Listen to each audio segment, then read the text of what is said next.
I'm Fox with Anonymous Radio Redux, and here's my co-host Joe. We have on the show today, how would you like to be addressed? Just call me Alex. Alex from the East Coast. Alright, how you doing, brother? And, I'm doing pretty good. Oh yeah. Doing pretty good. Alright. Joe had a few questions he'd like to kick off our dialogue here tonight with. How about it, brother? Well, our biggest thing lately has been chemtrails. You know what those are? Yes, I do. Okay, well, it looks like the last couple of days they've been spraying heavy, and I mean heavy. And me and my friend Fox here actually feel kind of dizzy when it happens. Like, so what do you think they're spraying that makes us mentally feel bogged down? Yeah, like a fog in our head, right? Yeah. So kind of deal. What do you think they're putting in there that makes you feel that way? And do you feel that way when they spray? Right. Interestingly, I've been feeling kind of a bit down recently. Actually, I've been questioning my existence on this world. So I guess I sort of feel some of what you guys are feeling. And I guess what they're trying to spray is, I guess they're trying to keep the people down, I suppose. They're trying to keep the people down and think about other things and not think about the deep state that is behind it all. And why they do this, I don't know. Are they sadistic? Probably. Are they... I mean, it's hard to say, really. But they're definitely spraying things down because they want to experiment with the people down here. They want to experiment how they feel and what their moods are. Maybe when something maybe it affects what goes on. Like example, maybe if there's a car crash, or maybe suddenly there's more violence after that spray. That they experiment with that and they say, oh, people react this, people react X and Y. Okay, so maybe we should spray more Z or less Z, or we should spray A so they can react X and Y. That's probably why you don't see a lot of it in the state of Maine, because there's some regions that may be reserved as a control group. Ones Maybe. who aren't getting sprayed. Yeah, that's that actually could be very true. What So you support the notion that they're spraying psych meds on us and not just like the weather-altering substances? I think they're experimenting with them too. I think they are. Where do you think they're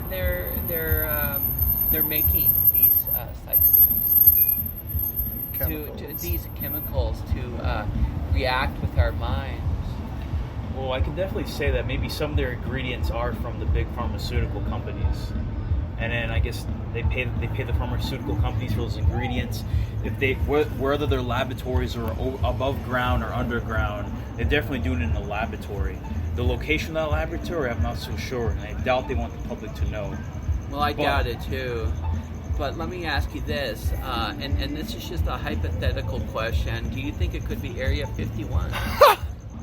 I mean, I'm very serious about this. Yeah, like, I really think actually this could be... No, it's serious. Yeah. Okay, sorry, we're trying. That's okay. But do you really think it could be It's Area the 51? aliens, man! Well, Think about it, right? It's a secret base. It's right here. It seems like the planes, are not like regular airport planes that are flying by. You know what I mean? that is correct. You gotta admit, they did ratchet up security over at A51, taking out the black mailbox, fencing off some parts of Rachel where you used to be able to see it. Yeah. Now that's something I did not know.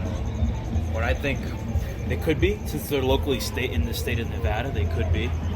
They could also be using the military airport,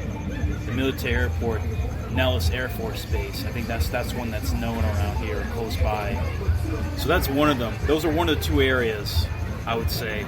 But you're definitely right. Nothing like a local airport. Nothing of a local airport. Well, who knows? What if this plane is a plane that comes out of state, that comes from Washington or comes from Oregon?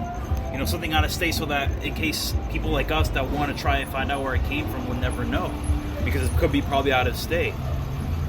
Yeah. Make it harder to identify, I guess. Huh. Possibly. All that sounds actually reasonably something that could well be. I don't know. It's okay, co-host. Take a breath. Trying to think here because he gave out a lot of information. We're an unscripted podcast. Yeah, we really are. Like, we don't really always know what to say. The streets aren't because scripted. because the one thing that the news people or should I say, like, the government would say, yes, we are spraying, but we're spraying to change the weather, mitigate climate change. We'll see mitigate official and they narrative. might be doing that actually to some degree, but have you ever noticed, like, every time they do, the clouds kind of come in pretty thick? Yeah, plus the average precipitation for July in Las Vegas is 1.7 inches, but we've already well exceeded that, I think, haven't we? You know what's interesting that you point that out, how the clouds come in thick. Today was quite cloudy. Yeah. Today was quite cloudy. No, Yes, not just it was, thick, but they're they've always been very spraying. feathery. But they've been spraying for days. Like What do they want with the people of Nevada so much? I think Nevada's a test state. sounds like more of a mass psychological operation, not just Nevada, but you see a lot of it in Kansas, Missouri especially. The flyover states get a lot of chemtrails. Yeah. Who knows, man? Maybe they're trying. Those people are poor. In my opinion, if your theory is right about them trying to keep us down, it's mostly just to mitigate any kind of counter-insurrectionary action that might result from mass poverty, which is kind of where we're at right now as a country. We're definitely slipping into the fourth world, which is where kind of parts of the country are third world and parts of the country are first class. Fourth world, not exactly an official term, but It's something. it's kind of like Alaska in that way. You got Anchorage, and then you got the Boondocks. Yeah, but pretty soon, though, they're going to do that in every single country. Oh, they're already doing it. I believe Russia has its own version of HARP. Yeah. So, we'll see. Speaking about chemicals, there's something more biological. But I saw that salmonella and a salmonella strain from China has entered into the United States, and it has resistance to antibiotics. Salmonella, just something to put out there. What's going to come from that? Probably nothing major yet. Who Yeah, knows? but- I guess don't eat raw chicken, I suppose. Good thing I don't eat meat. Well, I do, but I cook mine pretty well. You know, I stick that sucker in the oven. I'm just saying. I fry those things up. Some people like their shit extra rare, I guess. Yeah. I don't know, though. When it comes to steak, I like mine a little rare, but I'm trying to stay away from red meat for a while and then kind of stick with more fish than anything else. But anyways, enough about me. Yeah, but we've been, like, putting stuff in the air for, like, quite a while for many years, like smoke and, you know, buildings just kind of clouding up the air, cars when the fumes come right out of the back. You know, it used to be a lot worse, but it's still pretty bad. You know, I mean, I don't really want to blame cigarette smoke because, to be honest, that's probably not the worst case scenario for the weather. I just think that's bad for people breathing it in. If you breathe in, like, cigarette smoke, yeah, of course, it's going to hurt your body. It's going to hurt you because you know, they say that secondhand smoke is actually worse. But lately, though, they've been almost like spraying ongoing. So I don't know. You know, you'll wake up with a tic-tac-toe grid in the sky, and by the afternoon, it's just a river of haze covering only half the sky until it becomes cloudy the very next day. It starts to rain unnaturally in the desert. Wow. Sorry, I just zoned out there. I hate scratching my beard for that reason. I do the same thing with my hair, actually. Like, I'll totally zone out and be like, it's an anxiety thing. So, yeah, this kind of like really, this state kind of dazes people out. I don't know if it's the state. Well, not the state, but the, I a bit just general. mean like the, whatever. But it wouldn't surprise me, like, do you think that they could be making these chemicals in other, like, air forces or secret places, military, like secret bases? Because I do you think think there's that probably more than Area 51, wouldn't you think? I would think so too. They just can't have one laboratory or one set of planes in the east and the west coast. They Right. probably have some from the Midwest, the Southeast, and the Northeast as well. Yeah, but Northeast isn't getting hit yet.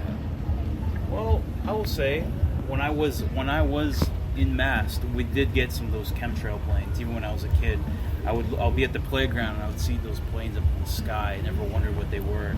Thought they were just really high passenger planes, and then later on in life found out that they were chemtrails. Yeah. So they are doing it on the east as well. Right. It's a nationwide operation. Yeah, but I haven't seen them hit Maine yet, but that doesn't mean anything. They do hit Maine. It's just not as much, if barely ever. I think Maine actually is like where all the rich people are probably gonna fucking disappear to when it all goes down. But I don't know. I don't have any official theories, but Yeah, well, if there's that's something the about truth, that then state. Yeah, well, eventually, though, nobody in the state of Maine's going to be poor, I guess, huh? Yeah, because they've driven all the poor people out with just fucking inefficiencies out the ass. I still don't get it though about Maine. It's like Maine is not that expensive to live, but yet It's pretty simple. Basically what happened is they based their whole economy on like 2 or 3 things, and when those 3 things went out because of either NAFTA or obsolescence or whatever, fucking they just all shut down. All the mills shut down, all the fucking lobsters. Not a huge thing anymore. It's not a big thing. It used to be 57% of America's catch came from Maine, but now it's like 13%. So there's a lot of lost jobs right there. wow. Plus timber, not a huge thing. Plus everybody's gotten all left-wing conservationist about the forests, so there's that. Which I totally support. That is quite depressing. Yeah. That destroys the state's economy. I mean, when the lobsters are out and the only thing got is timber, but you don't want to do anything with the timber anymore, it's gone. The economy for it's gone. Because you want to preserve the forest? Okay, I understand preserving forests is a great thing, but what are you going to contribute to help the state of Maine? You know? Getting out. Let it burn. Yeah. Well, yeah, pretty much. Kind of like we left because Dude, we all crawled out. Yeah, because half the people in the state of Maine are worthless. I couldn't. A lot of live them there. are just basket cases trying to survive. Yeah, like I was living in a one-bedroom apartment, dude, and paying over $700. Oh yeah. And the landlord was a real, you know what I mean? Like, yeah.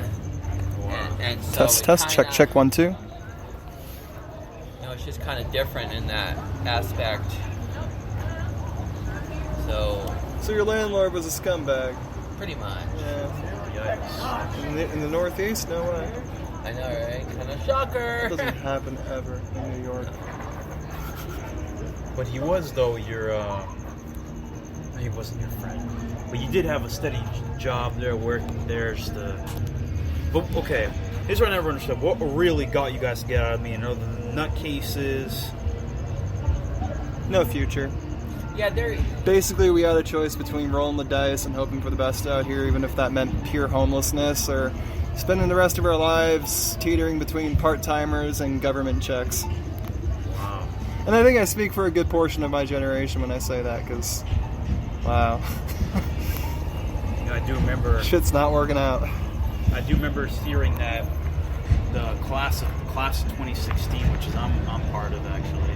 Class 2016 is now going to take up on the debts left behind the other generations, unfortunately. And any class or any generation that comes after 2016 is also going to take on the debt that the United States has. And it's so unfortunate. And I feel like that was pre-planned so that when the generation of 2016 or beyond, when I say 2016, I mean those who graduated high school. I don't know what generation they would call that. I heard so many X, Y, Z's, Boomers, Zoomers. They consider Boomers. us Gen Y at the cusp of Gen Z. So I guess Gen Y will now take on the debt of the United States, and it's so unfortunate because if you think about it, it's almost as if it was pre-planned so they can get all of Gen Y on welfare, some sort of government check, so they can depend on the government. Oh yeah, and they're talking about universal basic income now, which is basically SSI for everyone. It's horrible. S. Social Security, insurance, it's basically disability.